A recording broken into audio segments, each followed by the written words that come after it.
I just think it's something that's intrinsic. Also, the media plays on it greatly. You know, the diet and fitness and wellness industry is $1 trillion industry. So of course, this is a great time to capitalize on, you know, that kind of new year, new you kind of thing, you know. Intrinsically, also, like I mentioned, during the pandemic, we've all kind of been stagnant and we all just want something new, some kind of change. And we got to start with ourselves. So yeah. Yeah. Yeah. And I mean, how much is it also after Thanksgiving and Christmas, we realize we've binged too much on, you know, things that we should change from that also. We need to. That's a great point. I think a lot of people give themselves a little permission to indulge a little bit on the holidays, you know, myself included. I think we all kind of do that, knowing that like once January resets, you know, we're all going to kind of reset with it. So just because I started the record button late, my apologies. This is the book chat. My name is Laura Cavers. This is through the New Canaan Library, and we have Kristin Schnitzler from the YMCA here to discuss wellness ideas. So Kristen, let me ask you just a few more questions. What are the 1, 2, 3s or the ABCs that are critical components to weight loss? I don't think there's anything that's set in stone per se. I always say consistency is key on whatever you're doing. Realistically, if you can only do 3 20-minute workouts and you know you can be consistent with that, that's better than going on that I need to work out for an hour. I need to, you know, severely restrict myself. It's all about those small little consistent changes that you can make. Perhaps it's, you know, eliminating a little sugar in your coffee or adding in some more water, or the consistent changes of let me just add a serving of vegetables or fruits per day. Those little things really do add up. And it's all about the consistency long haul. So it's not that short term, let me diet and overly restrict and just go crazy.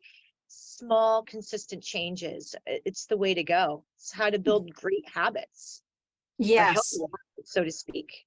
Yes. And, you know, those are habits, though you never realize how ingrained those habits are. You say mentally, oh, I'm just not going to do that anymore. But it's a lot harder than you think to just change little small habits. It's extremely hard. I mean, it's hard for me too. You just have to, I think the easiest way, like I said, are small little goals, little baby steps, you know, Mhm. and that way you're successful with one goal, that's going to motivate you to make an even bigger goal down the road.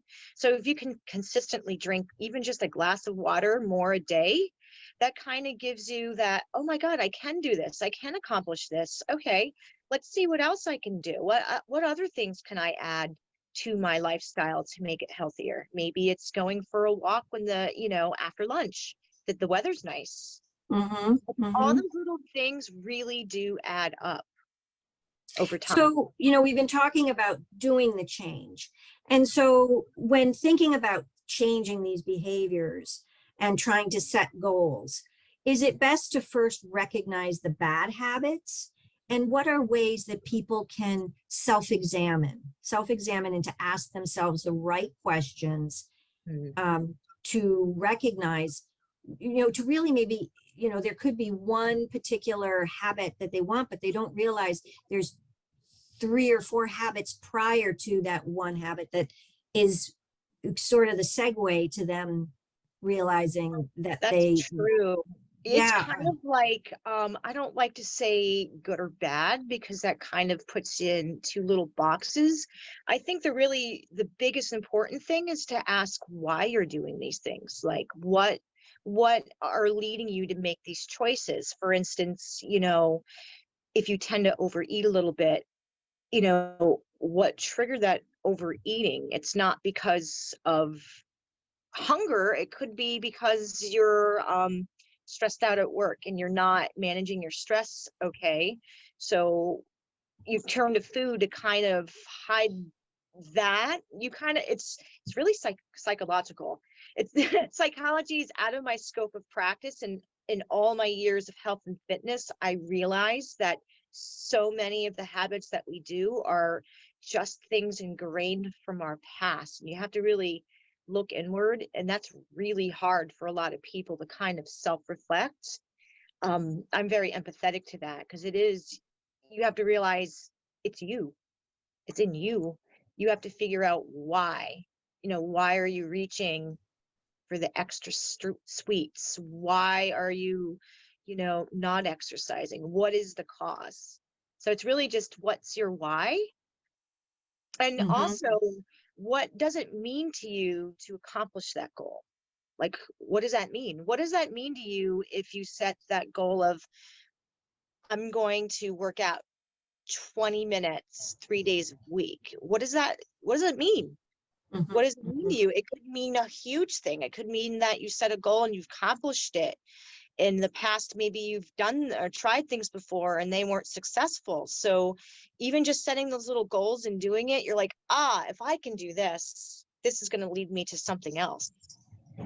You just have to jump in and do it. That's the scariest part. Yay! Once you dive into it, you realize, oh, I'm not drowning. I'm learning how to swim here. I can navigate. I can handle this.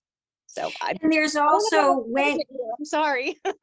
no, and also there is, once you do dive into something, you shouldn't get into the negative, like, oh, I didn't do that fast enough, or I didn't do it long enough, or maybe I did, oh, I didn't break a sweat, so I didn't get the benefit of that. But it's like, The stay important, away from all it's that just, and just keep yourself going.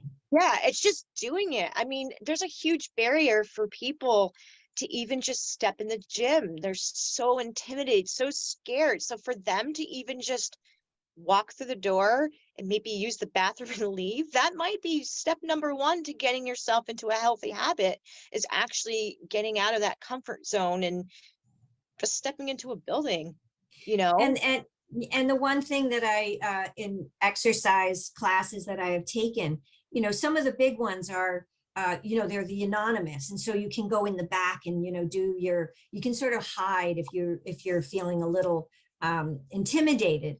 But it's interesting when you go into the smaller classes, all of a sudden you've got this set of friends and they are so happy to see you, because everybody is sweating it, and they're all, some doing well, some not doing well, but you're all in there together. And then all of a sudden, these little chats get going where my phone buzzes, where are you? And it might be because I'm sick that day, but they really, everybody is bonding very closely together. Yeah, And that's one of the great things also about the exercise classes, is that you start to see some familiar faces and they become absolutely. friends, Absolutely. and it's just good. It's a It's nice. I think that's what separates a YMCA from a lot of other boutique studios, in that we're a real community. I've known these members for years. Some of them are like family members to me, and it's just an incredible bond that you make with people. It's not just fitness. You're right. It's like accountability buddies. It's like, where is this person? Haven't seen, Mary in a while. Where is she? It's such a great feeling to know that you are all in this together. And that's another thing, is find a buddy. That's Mm-hmm, huge. That's a great tip, mm-hmm. is find a friend. Even if you're Yeah, going out for a little walk. I mean, I know it's chilly out, bundle up, but even that connection of walking and going outside and starting to move, it's such a great thing. yeah, yeah, Mentally as well, because yeah, yeah. exercise does improve mood, and we all want to be happy. We all want to boost our moods. So why not grab a friend and work out and sweat? Yeah. So my last question before we get into the slideshow, where you can talk a little bit more in depth about things, is I'm just curious, how many people come to you needing to change because of medical reasons, because of diabetes, or because of a heart condition or inflammation that they have to get under control? And I said, as our population ages, are there trends that are emerging? I think the biggest trend right now is to look holistically at the entire person. Everybody wants to break, weight loss and healthy goals into just diet and exercise alone. There's so much more that incorporates a healthy person. It's holistic. So, what are you doing? How are you moving throughout the day? Do you have a desk job? Are you commuting a lot? Are you not just walking and going up and down stairs? How is your rest? How is your sleep? How many hours of sleep are you getting? How are you managing your stress? Like all of that, that holistic mind, body, soul thing. I feel like that's like the newest trend I've seen in fitness and wellness right now. Great. Feeding the whole person rather than restrict and diet and kill yourself with exercise. Right. It's more compassionate. Yeah. And it's taking in all different kinds of people, Yeah. however they want to approach the issue. Yeah. Like So, some people, need to eat a special way because, they're pre-diabetic. So they have to, change their diet a little bit. Some people have intolerances, that they have to avoid certain foods because they're allergic to them. So there's so right. many different things. There's no one answer or one perfect diet. There's no such thing Yeah. because we're all Yeah. different. Yeah. Well, I'm going to switch now to the slideshow. Everyone bear with me. Like I had said before, I feel like I'm all thumbs after the holidays. So I hope that I don't mess this up, but here we are.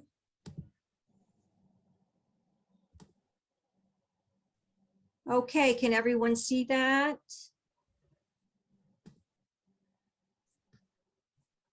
Oh, let's see. Here we go. All right. So, Kristen, this is something that you sent to me. Please tell us what this slide is and what good information is on there. Okay, so these are some of the registered dietitians and other healthy sites that I follow on IG. I haven't checked if they're on Facebook as well, but they might be. So yeah, these are registered dietitians and fitness professionals. So Feel Good Dietitian, she has a lot of great stuff on intuitive eating and kind of listening to your internal cues of you know, uh, overeating, why you overeat, and really focusing on satiety cues like don't eat when you're super hungry or eat till you're a certain level of fullness. So intuitive eating, she's really good.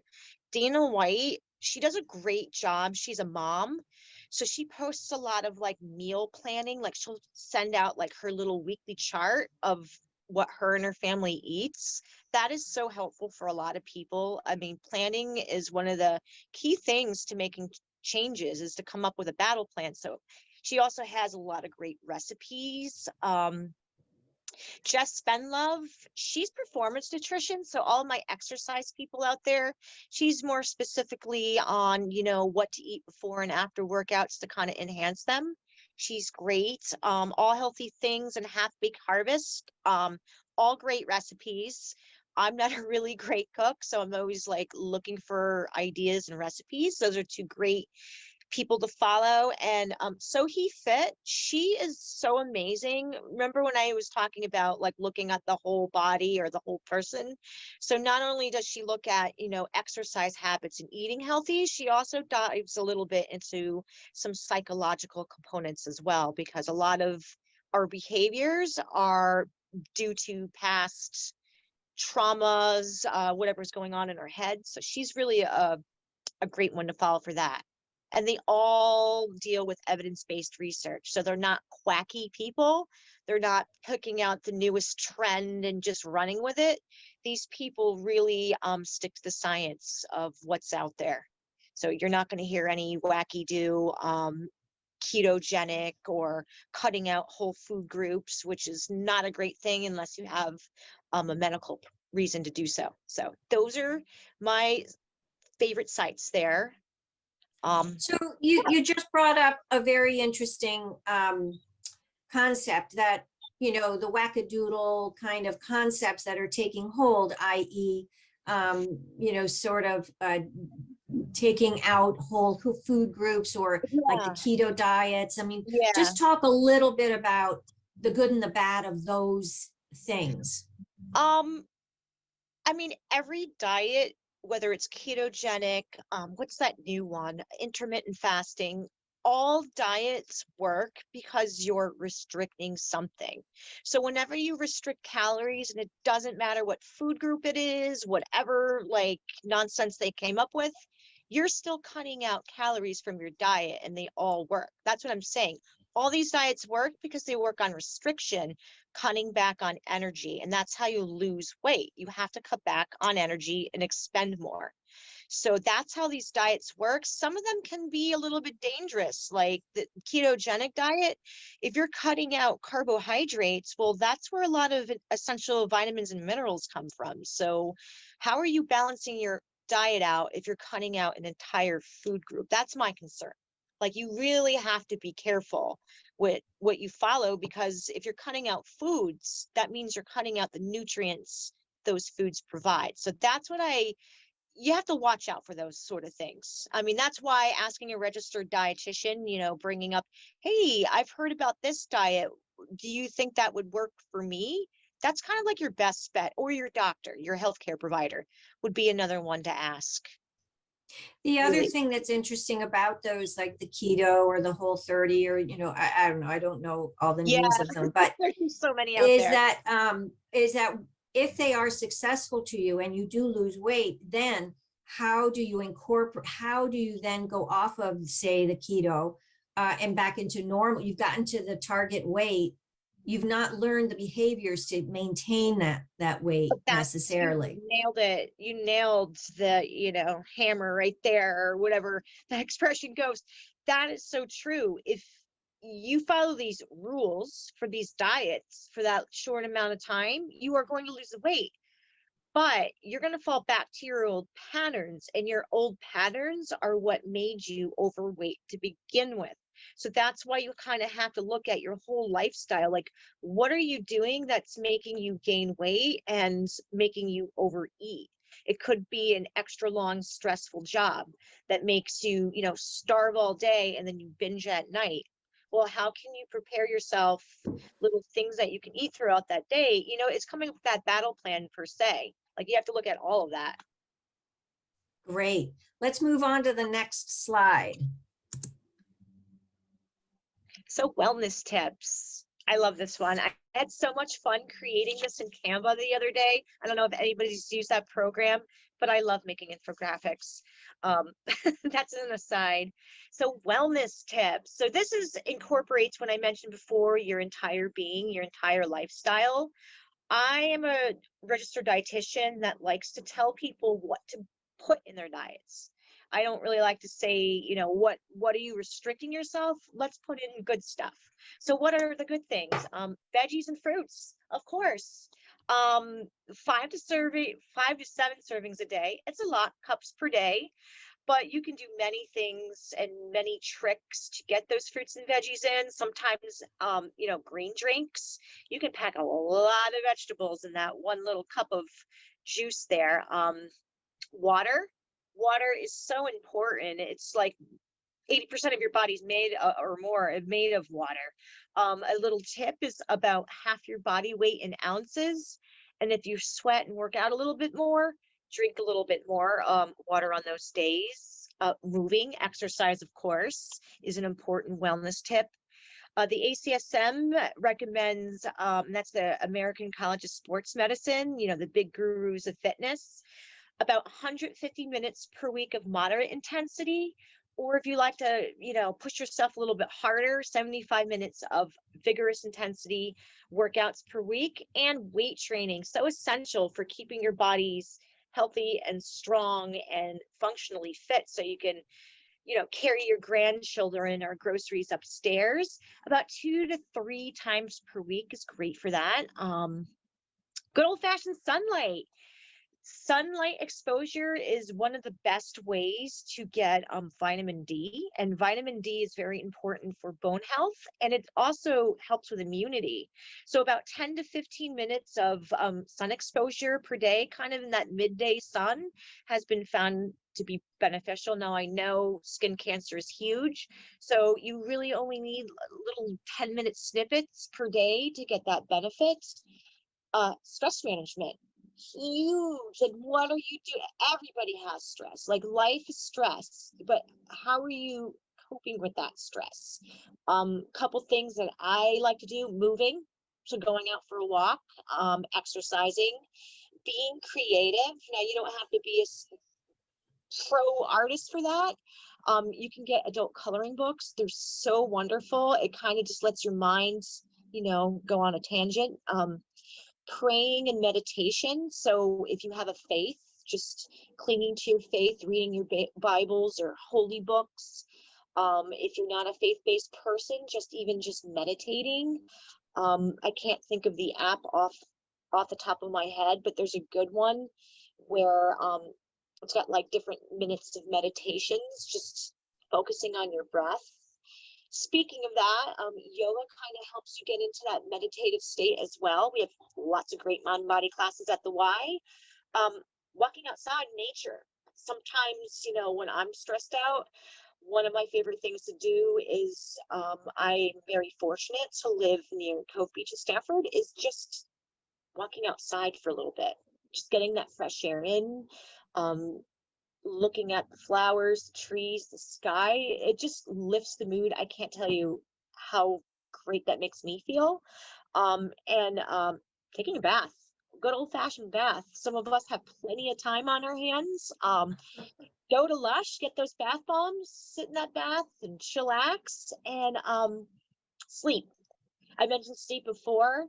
A lot of us are sleep deprived, either overstressed, just can't get to sleep.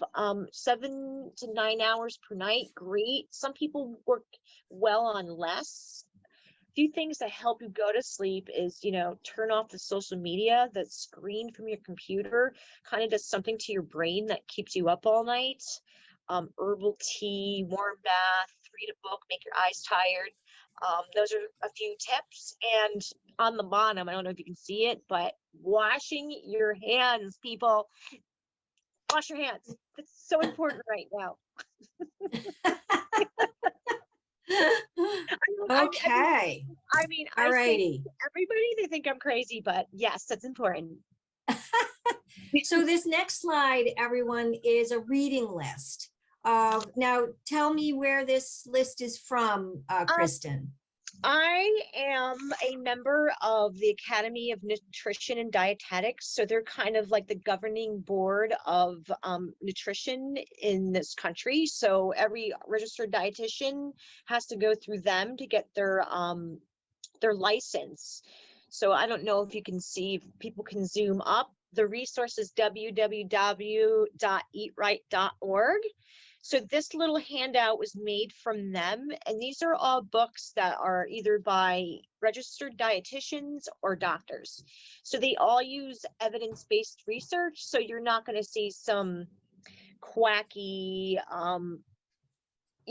let's take out this food source or that food source, or, this vitamin's the best or this supplement's the best. All of this is based on science. So there's a lot of great things on nutrition and lifestyle, sports nutrition, if you have celiac disease, diabetic. So really great resource, guys, to have. And I know I checked the list. We don't have a lot of these books. We do have some, but if you are interested in any of these books, you can certainly contact the library and see if we can get it from another library.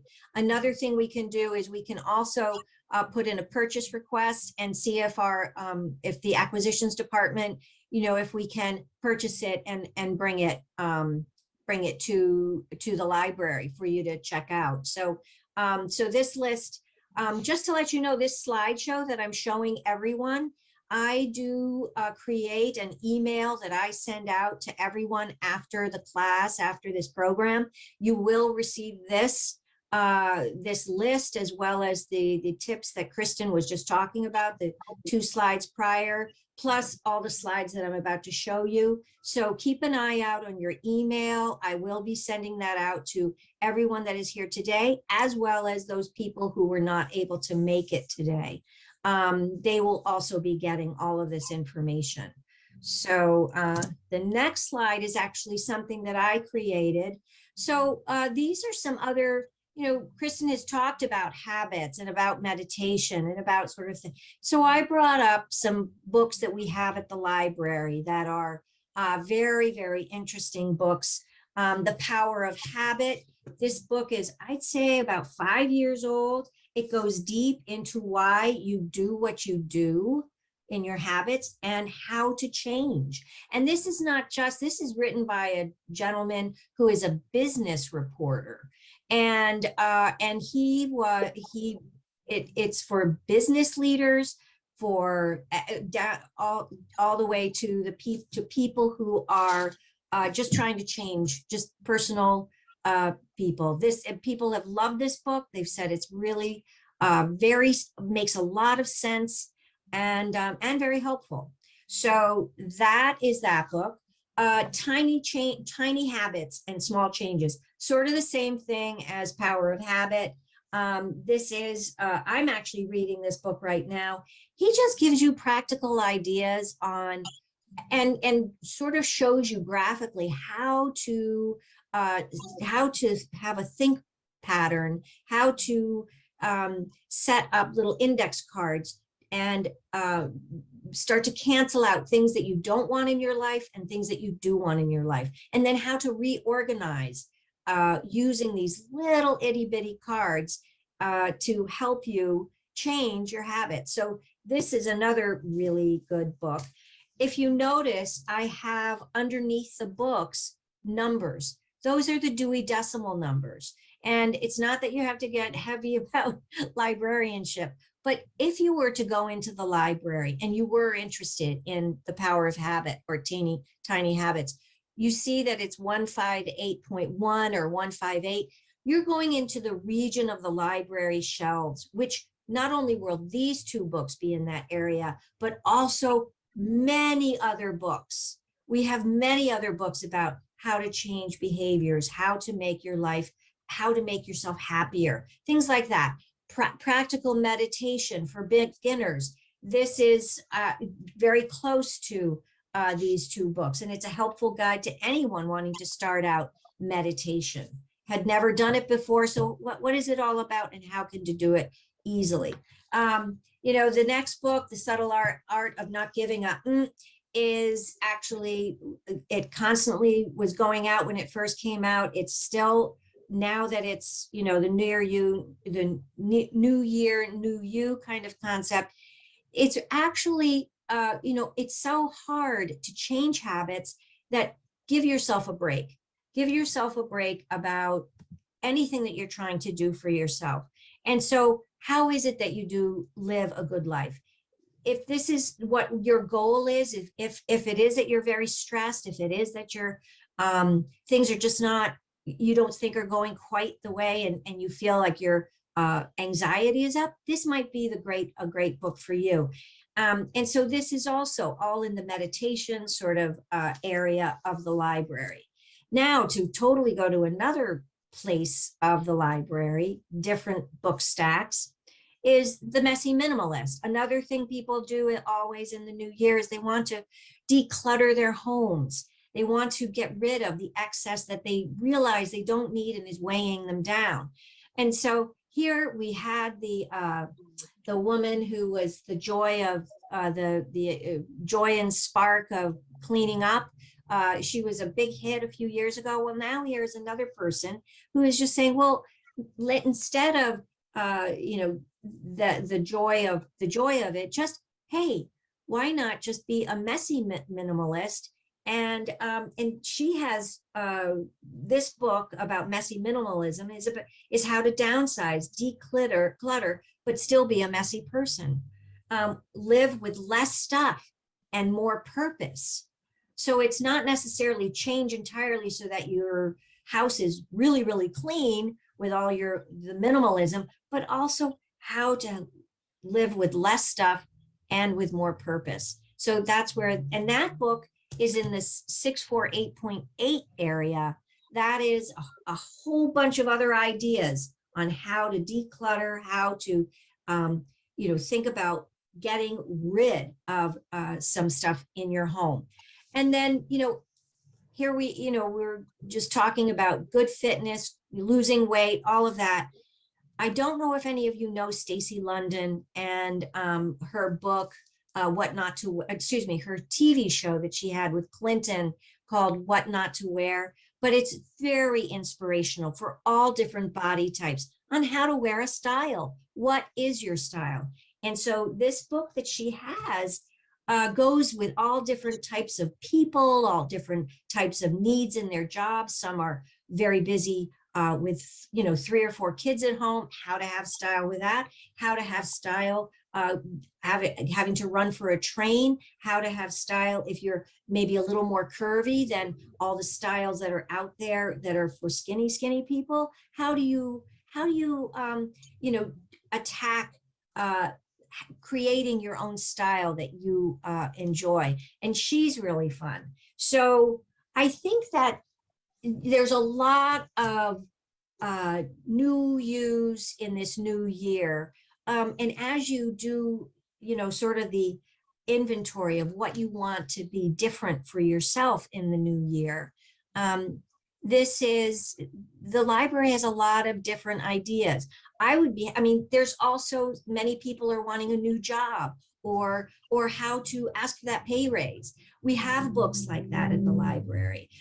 Some people are wanting financial security, more financial security. So we have books about, how to look at your finances, and there is a lot of new year, new you in finance type of books. So that is just ideas for you that what the library can offer you.